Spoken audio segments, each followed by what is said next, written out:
precisamente de cambio democrático es que vamos a hablar con el ingeniero José Blandón Castillo. Ingeniero, como os decían los titulares, entran en su recta final, ya no se puede hacer proselitismo, pero nosotros vamos a hacer un análisis aquí de cómo van a ser las elecciones este domingo 21 de enero. Buenos días a toda nuestra audiencia, buenos días a ti para este viernes. Va a seguir lloviendo, aunque usted no lo crea. Ayer parecía esto como si fuera pleno octubre, así que usted tome las precauciones, porque no solamente está lloviendo en Panamá. Ayer presentaron unas imágenes de Europa, en Holanda y en Alemania, suspendieron los vuelos. En Holanda, en 5 puntos de Holanda, en el puerto de Rotterdam, entre otros, el viento era tan fuerte que se llevó los techos, sin ningún, como si fuera una cosa de cartón. Y tuvo que suspenderse los vuelos en Schiphol, el aeropuerto internacional de Holanda, y tuvo que suspenderse vuelos en Alemania. Fíjense cómo está el tiempo. Sin embargo, los récords demuestran que estamos frente a las temperaturas más altas de la historia de los últimos 3 años. Bien, veamos el tema nacional. Lo más importante desde el punto de vista político que va a ocurrir, sin duda alguna, y que va a tener un efecto en la dinámica política nacional, son las elecciones para la escogencia de la Junta Directiva de Cambio Democrático. Ahora le hablo por qué. Pero veamos algunos datos que usted como oyente debe tener y los miembros del Cambio Democrático deben saber. Los delegados, los convencionales escogidos por votación son 2.313. Y hay electores ex oficio determinados que pueden votar y actuar dentro de este Congreso, 179 que están especificados en los estatutos de Cambio Democrático.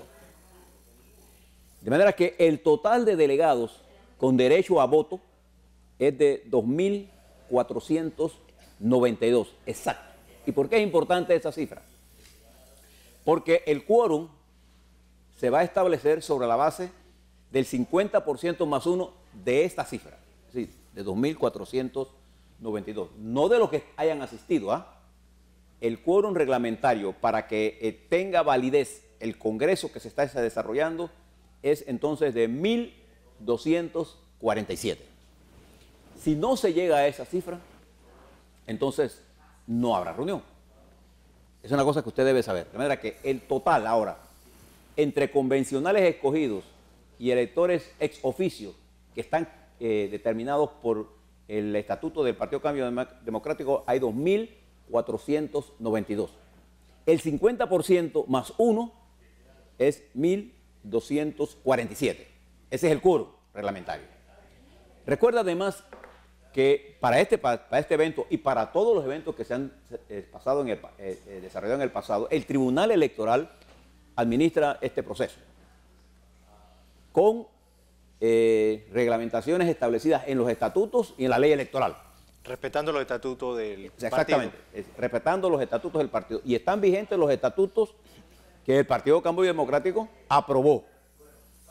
Y lo que hay para esta reglamentación ya está establecido, y en el proceso de ratificación de esos estatutos no se presentaron mayores reclamos en el tiempo adecuado, de manera que estas son las reglas del juego, las que están establecidas. Bien, dicho eso, ¿qué cosas son importantes que usted debe saber? Cuando un delegado de Cambio Democrático se va a inscribir de que está presente, inmediatamente él se anota como presente, él inmediatamente va a votar. O sea, 9 papeletas para los 9 cargos que van a ser sometidos. O sea, por ejemplo, si yo fuera delegado, yo entro, firmo y voto inmediatamente. Eso se deposita en una urna para presidente, vicepresidentes, secretario general, etcétera, los 9 puestos que están en juego. Cuando se termina el proceso de inscripción, en el tiempo reglamentario establecido, y si se culmina el tiempo y no hay quórum, el tribunal puede, como lo ha hecho en otras ocasiones, extender media hora más el periodo para esperar a los delegados. Si después de esperar la media hora no hay quórum, se suspende todo ello. No se abre el proceso de conteo de votos. Se abrirá el proceso de conteo de votos si están presentes 1.247 delegados, que es la mitad más uno. Más uno. Entonces recuerde que cuando usted, el delegado de Cambio Democrático inmediatamente va a votar. Ahí están las papeletas, escoge en cada una de las urnas. No hay votación de nómina. Hay votación por puesto.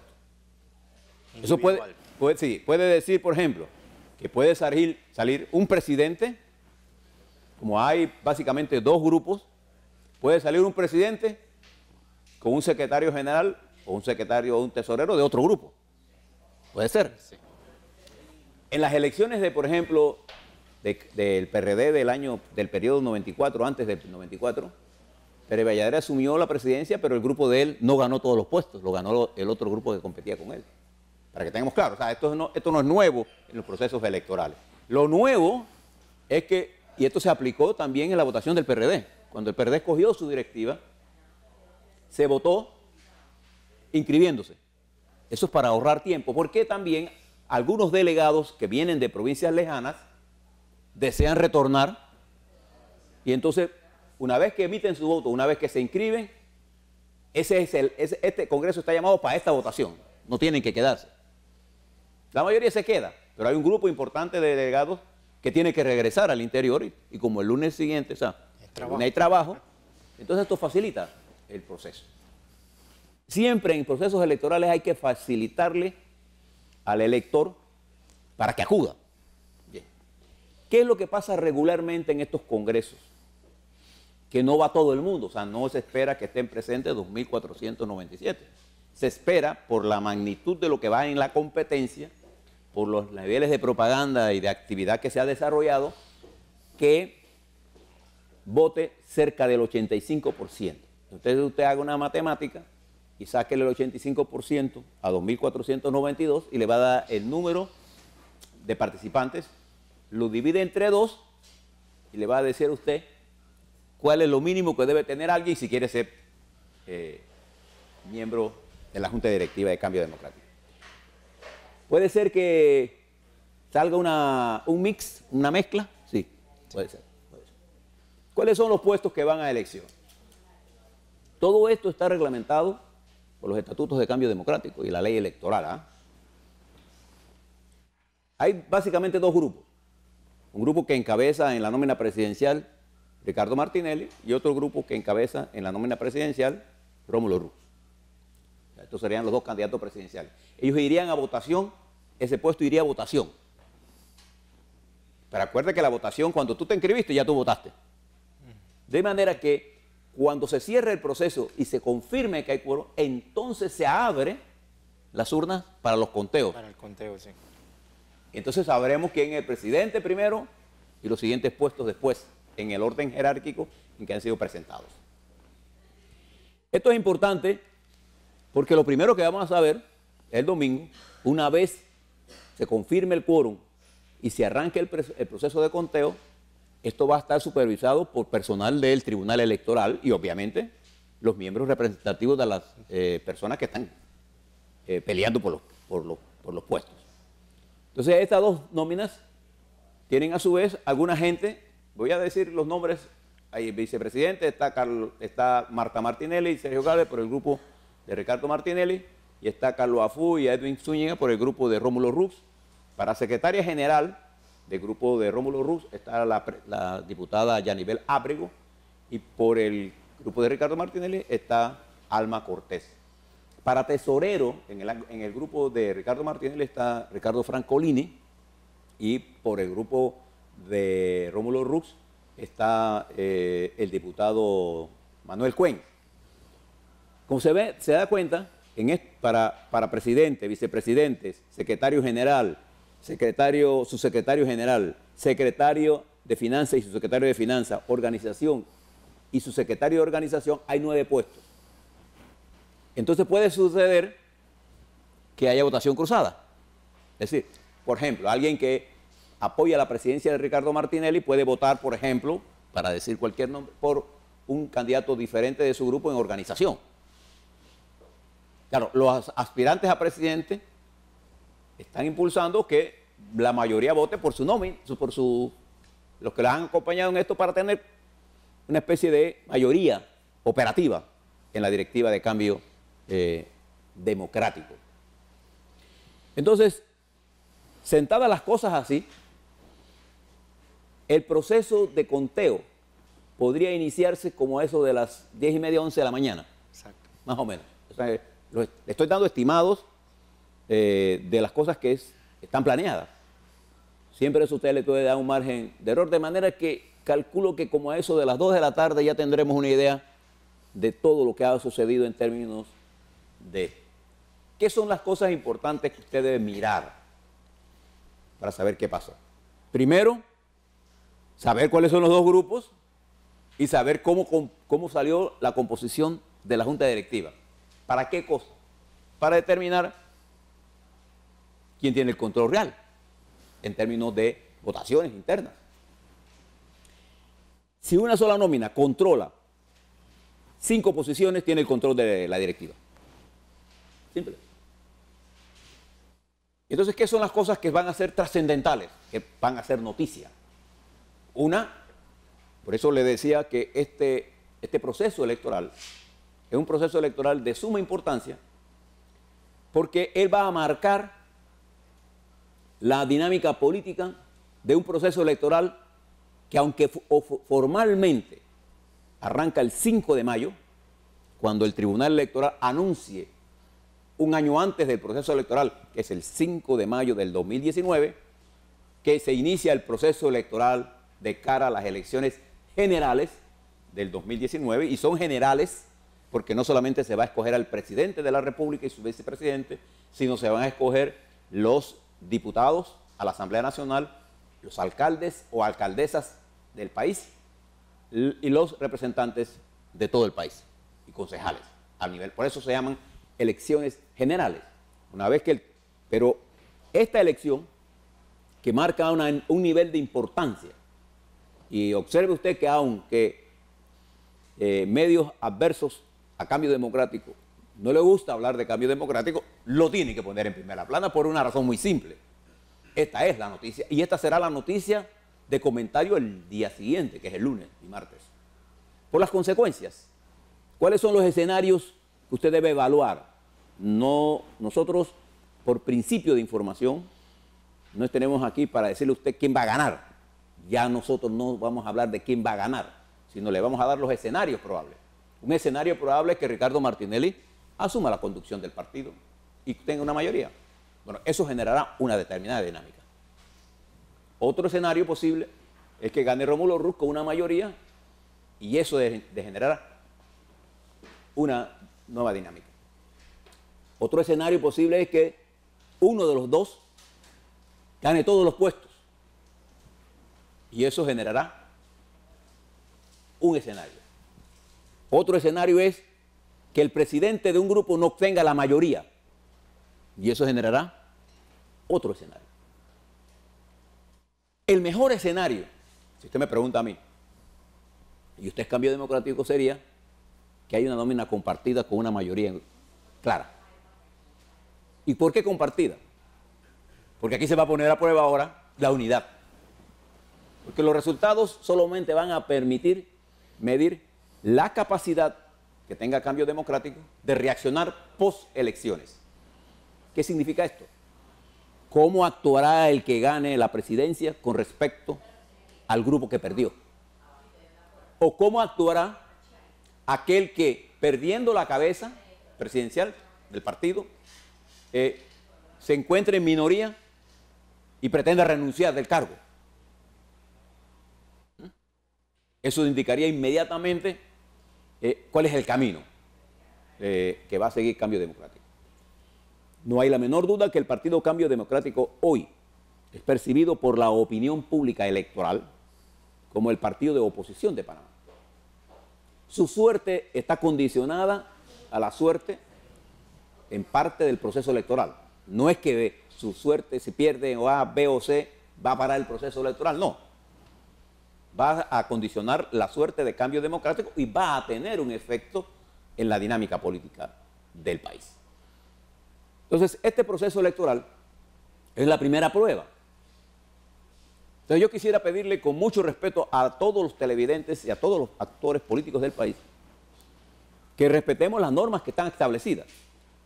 Si bien es cierto, el Tribunal Electoral, y estos son eventos financiados con fondos públicos al que tienen derecho los partidos políticos por ley, eso no es porque sea cambio democrático, así pasó con el PRD, así pasará con los eventos en donde el financiamiento público tenga que ver con esto. Y la responsabilidad del Tribunal Electoral dentro de este evento es hacer que las cosas se den en el marco del Estatuto de Cambio Democrático y de la ley electoral. Y servir como una especie de garantía que el conteo que se haga, y como va a ser frente a todos, a las cámaras, es un conteo de relativamente calmo. Y que no pase lo que sucedió en la comarca, cero transparencia. Porque allá hay otro problema. Allá hay otro problema. Y allá el Tribunal Electoral no está metido en eso. Es más, el Tribunal Electoral se salió de eso. Sí. ¿Y por qué esto es importante? Porque vamos a entrar con la elección de Cambio Democrático casi prácticamente al proceso electoral del 2019. Y el garante, digamos, la institución que maneja esto, para todos nosotros en esta transferencia de poder que se va a dar del gobierno de Varela al próximo gobierno, quien quiera que sea, pasa por el nivel de credibilidad que tenga el Tribunal Electoral. Y yo he escuchado por ahí, voy a terminar esta primera fase con esto, a gente diciendo que aquí hay un fraude en desarrollo. En Panamá, a la altura en que estamos nosotros, post-invasión, todos los procesos electorales han sido cristalinos. Y es muy difícil, casi imposible e improbable los fraudes electorales porque todos los partidos participan en la mesa y aquí se levantan actas de cada mesa. Entonces, no es una elección electrónica, no hay un hacker que pueda venir aquí y meterse en la elección de nosotros y decir, ganó Blandón, porque ganó Blandón, hablo de este Blandón, o ganó Pérez, porque ganó Pérez, no, porque cada uno tiene las actas. Entonces, uno sabe, los partidos saben y los candidatos saben cómo va a ser la elección. Esta elección de Cambio Democrático es una elección en la que se va a contar, si van todos, 2.492 votos para cada 9 veces para cada puesto. Entonces ahí todo el mundo lo está mirando y están todas las cámaras de televisión que van a estar ahí y van a ver las reacciones de quienes ganen o quienes pierdan. De manera que esto es lo que vamos a ver. Nosotros le vamos a brindar a ustedes una cobertura de lo que pase allí y una vez que suceda el hecho electoral, le haremos los análisis correspondientes de la nueva dinámica que se genera. Yo le pido a Cambio Democrático y le deseo la mejor de las suertes en este evento porque el fortalecimiento de la estructura democrática de un partido, en términos generales, fortalece la democracia del país en general. Por supuesto que sí, y Next Noticia va a dar una cobertura especial este domingo desde muy temprano en cuanto se realicen estas elecciones para renovar la Junta Directiva de Cambio Democrático.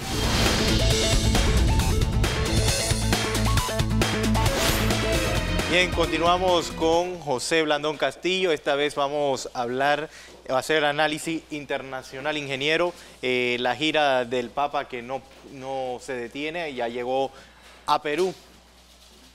¿Cómo ve el ambiente ahí en Perú con la llegada del Papa? Un poco diferente a lo de Chile, ¿no? Un poco menos tenso para él, pero siempre tiene un nivel de tensión. Recuerde que la situación de Perú es la situación social de Perú. Los niveles de pobreza son tan grandes. Hoy está con los indígenas de ese país. Pero en Chile salió en medio de una serie de conflictos, comportamientos de la iglesia que dejan en entredicho la iglesia, pero el Papa tuvo la capacidad de brindar solidaridad y excusas sinceras al pueblo chileno. Pero hay un sentido anticlerical fuerte contra la Iglesia Católica en Chile. Se va a encontrar un Perú ahora con una crisis social, como les decía, con mucho desempleo, particularmente en el sector de la construcción, quizás un poquito mejorando en el sector minero, pero las condiciones de los trabajadores son muy malas en Perú. De manera que le vamos a seguir dando cobertura a todo lo que está haciendo el Papa. En el plano internacional también, la situación en los Estados Unidos continúa deteriorándose. Estamos apenas a 14 horas de que el gobierno federal se quede sin fondo para sus actividades normales. Eso no quiere decir que va a cerrar todas las oficinas federales. Hay previsiones para que funcione el ejército, la seguridad, pero no hay acuerdos en el Senado de los Estados Unidos. Se necesitan 60 votos para tener una especie de una moratoria para poder seguir negociando. ¿Qué cosa? Migración.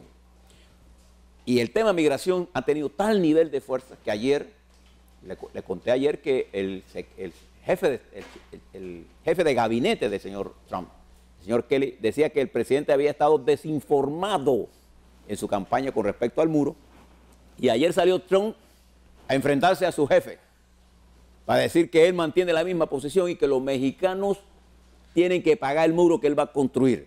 Y los mexicanos le responden, nosotros no vamos a pagar ni directa ni indirectamente nada. Esta posición de Trump con respecto a México está favoreciendo enormemente la candidatura de López Obrador, que es el más radical. Este es el problema cuando los presidentes no se dan cuenta de lo que están haciendo, sobre todo presidentes de países poderosos.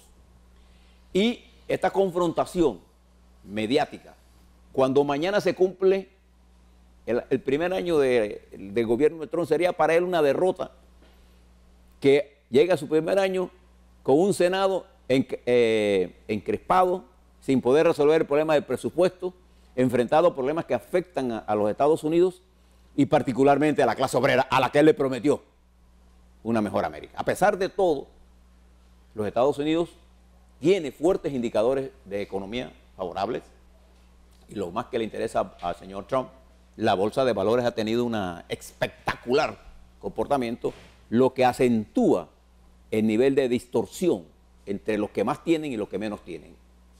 Aquí lo que está pasando es que los millonarios se han vuelto más millonarios con la reforma a los impuestos, que los beneficia enormemente.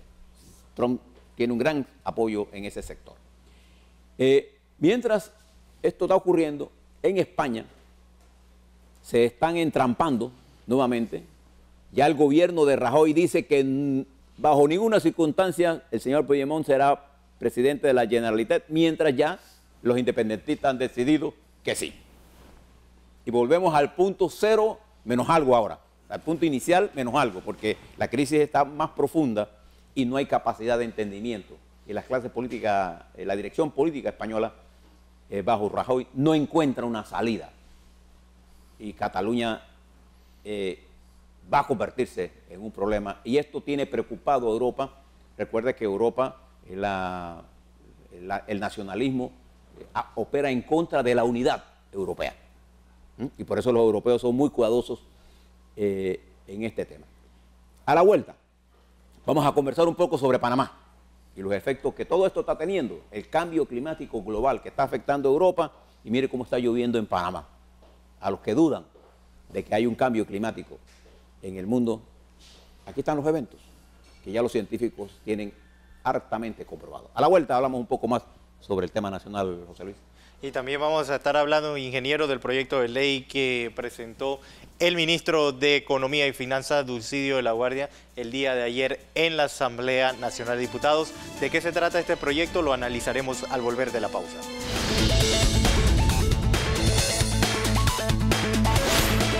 Por supuesto que sí, Katy. Ingeniero, ayer el ministro de Economía presentó un proyecto de ley que busca incluir el fraude fiscal como, o introducirlo en el Código Penal como un delito ya en sí, ¿no?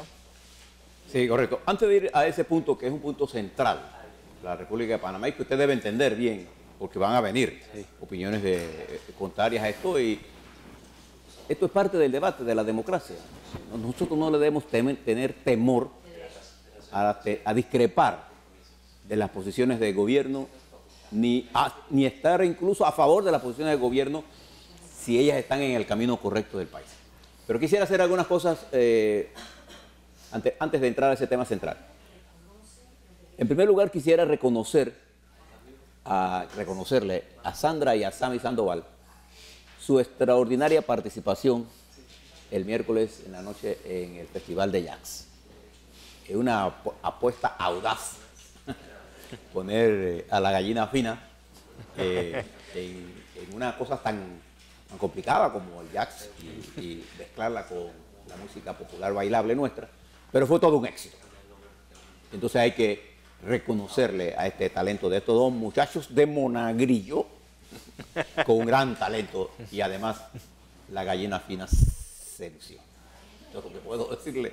Iván Pachil es ingeniero. Sí, sí, por eso hay gente que habla de los bailes. ¿No? A mí me gusta la parranda y no me preocupa nada de esas cosas. Al contrario, me parece que fue una apuesta audaz con un gran resultado. Esa es la primera cosa que debo decir. La segunda cosa que debo decirle, recuerde que a partir de hoy hay un incremento en los precios del petróleo y básicamente recuerde también que esto se debe al incremento del frío en algunas áreas, y el frío de ahora no implica que se ha eliminado el calentamiento global. Lo que le está diciendo es que la coyuntura del tiempo de hoy se está debiendo a un cambio de clima global, en donde las coyunturas de tiempo con corto plazo se hacen cada vez más extremas. O hay mucho frío, o hay mucho calor, o hay mucho agua, o hay sequía. Mire lo que pasaba en Holanda y mire lo que está pasando en nuestro país. ¿Cuándo usted recuerda haber visto un enero con tantas lluvias como este? O sea, no es que no haya llovido en enero, sí, ha caído agua esporádica, pero está lloviendo en una forma consistente. Todos los lagos nuestros están llenos, eso es bueno. La ganadería está de plácemes, pero los productores agrícolas, los que producen cebolla, tomate, ají, no están contentos porque se está perdiendo. Y el guandú que se sembró, que estaba floreciendo, se le están cayendo las flores. De manera que todo tiene una compensación en positivo y en negativo. De manera que usted tenga el conocimiento de esto, porque esto no es responsabilidad de Varela, porque echarle la culpa siempre a alguien, la culpa siempre es huérfana. Esto es una responsabilidad de toda la humanidad que no ha querido entender que es necesario cuidar el ambiente. Bien. Pero lo que sí es responsabilidad de nosotros es cuidar la economía y cuidar nuestros derechos humanos. Quiero reconocerle al gobierno lo rápido que entendió que se habían equivocado con respecto al decreto ese que hablaba sobre la cinta costera. Primero, quiero reconocerlo, que eso es así. Sin embargo, quiero decirle al gobierno que cuando la Constitución habla de la autoridad local, no se refiere al ministerio, se refiere a la alcaldía. O sea, cuando se habla de que solo hay que pedir permiso para una manifestación, no pedir permisos, comunicarle es al poder local, que es la alcaldía, sea la de Panamá, la de San Miguelito, la de David, lo que sea. Si usted se quiere ir al Parque Unión y reunirse allí, solo le tiene que decir al alcalde de Chitré: al día tal nosotros vamos a hacer una protesta contra usted. Y ya, yo no le tengo que pedir permiso a él. Eso es un derecho constitucional que usted tiene. Reconozco que el gobierno actuó y recogió vela sobre ese abrupto jurídico constitucional. Ojalá entienda que es la autoridad local. La autoridad local constitucionalmente es la alcaldía. Eso es. No es el ministro de MOC que tiene que dar ninguna explicación de nada, ni tiene por qué estar responsabilizado de espacios que pertenecen a la ciudad. Todavía tenemos que dar la lucha sobre lo que está ocurriendo en la Asamblea con respecto a estas propuestas que está haciendo la Procuraduría General, que desde mi punto de vista constituyen claras violaciones a los derechos humanos de todos nosotros. Y cuando uno habla de los derechos humanos, tiene que hablar sobre la base de principios. Por eso le voy a traer este principio, porque parte de lo que explicaba en la mañana de hoy con respecto a cambio democrático es que nuestro sistema, por ejemplo, electoral, tiene una nueva filosofía para concebir la política en el país, respetando las normas constitucionales. Lo propio debe hacer la señora Procuradora, en la que debemos respetar los derechos humanos. Entre el primer derecho humano está el derecho a la vida y el derecho a la libertad. son criterios tan sagrados, porque cuando tú vences tus miedos, tú vences tu libertad, y por eso la humanidad ha sido intransigente, y muchos hombres y mujeres han muerto en la lucha por la libertad, que ha sido, digamos, uno de los motores más importantes. Nosotros no podemos hacer claudicaciones coyunturales frente a nuestros derechos. Dicho eso, reconozco que el gobierno recogió vela de un error catastrófico que había cometido ayer. Lo que me preocupa es este desconocimiento de la Constitución. Por eso que en Francia, cuando usted quiere ser ministro de lo que sea, usted tiene que pasar por una escuela. Y nosotros debemos pasar aquí a nuestros ministros por escuelas de formación pública y constitucional. Porque cuando usted es funcionario público, solo puede hacer lo que la ley le indica. Es contrario al derecho público privado, usted puede hacer todo lo que la ley no le prohíbe. Son dos filosofías diferentes. Igual con la salud.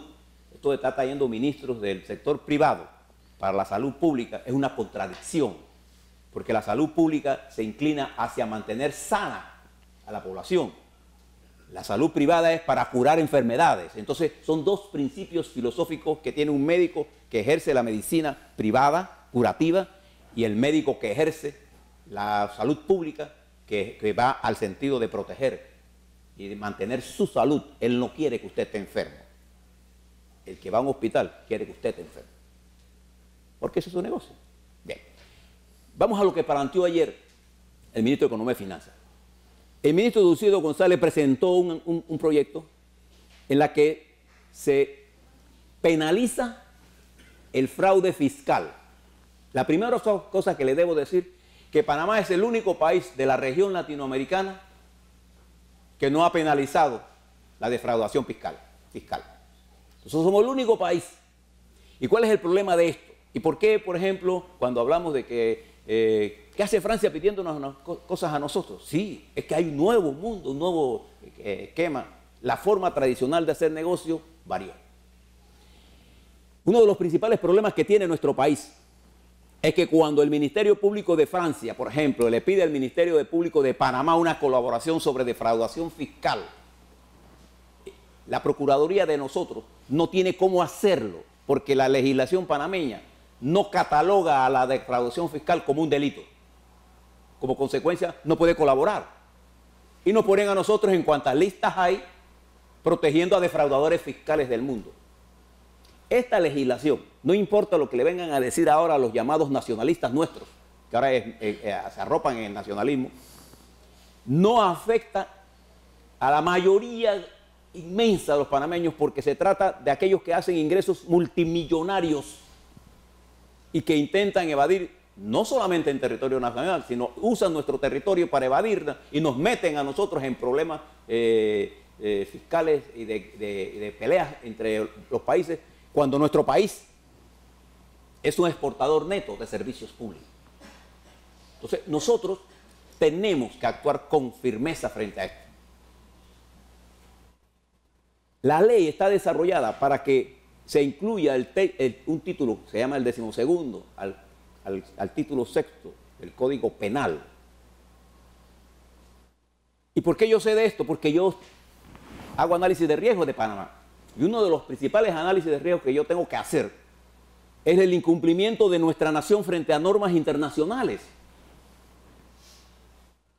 Y entonces, este elemento importante que se presentó en el día de ayer es uno de los pasos importantes que nos va a permitir nosotros ampliar la plataforma de servicios que va a generar empleo de alta calidad para nuestros muchachos y muchachas que están preparándose en el campo precisamente de las nuevas tecnologías, de los nuevos negocios, de las cibermonedas. Y tenemos que ampliar nuestra plataforma, pero tenemos que ser parte integral y armónica del mundo y colaborar con el mundo en la lucha contra cualquier forma de delito.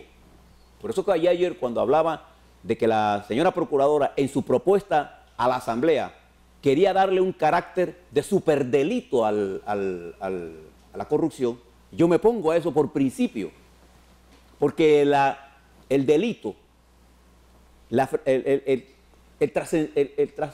que usted no cumpla con la ley, está desde el más pequeño hasta el más grande, tipificado por la pena que se da.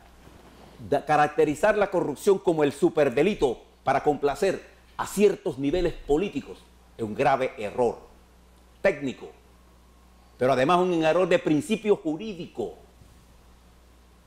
Y por eso nosotros, en esto que estamos estudiando, debemos impulsar, incorporar al debate a toda esa inteligencia panameña, de abogados, de gente experta. Nosotros tenemos en Panamá cantidad de mujeres que trabajan en el sistema bancario, que le pueden dar una explicación 1000 veces mejor que yo. Bueno, acudamos a todo ese talento de nuestras muchachas, nuestros muchachos, para que se incorporen a este debate y que nos permitan la modernización y dejemos de estar haciéndole caso a un grupo de altas firmas de abogados que quieren mantener el status quo para beneficiarse ellos de altos negocios. Y de ya verá usted por ahí cuando venga toda esta campaña anti esta ley, inventando cosas, utilizando el miedo como instrumento de convencimiento. Y el miedo no es una forma del debate. De manera que yo los invito a ustedes, y particularmente invito a la intelectualidad panameña, a los técnicos nuestros, a nuestros profesionales, a nuestros bancos, a nuestros abogados, a todos estos muchachos jóvenes que se incorporen a este debate. Necesitamos, sin duda alguna, resolver el problema de nuestra convivencia en el mundo. Si para algún país en el mundo las relaciones con los países es importante, ese país se llama Panamá, porque nosotros somos, al final de cuentas, un estrecho marítimo, uno de los 5 estrechos marítimos más importantes del mundo. En medio de nuestra pequeñez territorial y nuestra pequeñez poblacional, el mundo geográfico nos otorgó una posición privilegiada y que hemos sabido aprovechar a lo largo de nuestra historia, entre ellos luchando para expulsar de nuestro país el colonialismo, pero no para retornarnos a un nacionalismo enfermizo, porque el mundo ha superado esas barreras y nosotros estamos en otro camino. De manera que yo les invito respetuosamente a que miremos esto con la altura que requiere el país, pensando en nuestras futuras generaciones y no en las próximas elecciones.